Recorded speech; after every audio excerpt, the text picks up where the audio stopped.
And the reigning horse of the year, Ride All Day, who won the Mute Mile last year and was the 3-5 favorite for today's Diamond Mile, could only manage 5th in the event.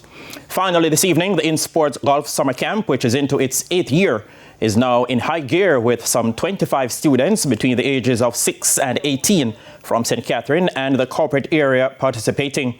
The camp, which is the brainchild of Independent Spark Limited's General Manager Major Desmond Brown, is held in conjunction with the Caymanas Golf Club and the Sports Development Foundation.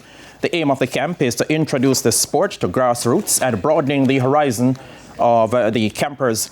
The kids were taken through the different rudiments of the sport by coaches and players at the club. Addressing the campers, Sports Minister Olivia Babsy-Grange promised them an extension of the camp by a week. The camp was originally slated to end on Friday. Those participants who are here this year who were here last year, and we are in fact grooming youngsters to take up golfing as a career path.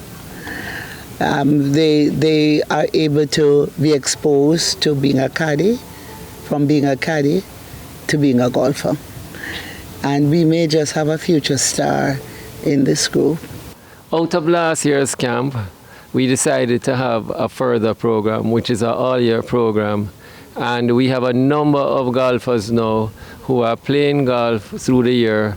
And it is something that we want to ensure that we give all Jamaicans the opportunity to do all sports. So this is one of the sports that not a lot of Jamaicans necessarily have an opportunity to play, but the SDF thinks it is important that we spread our funding to all sports in Jamaica. I hit the ball in the hole and love to train and work out and show my skills. How to play to go to a hole and how to play on the green and how to hit the ball on the range. This is my 5th year. Golf has improved very much because I am learning how to drive the driver properly and learning how to putt properly.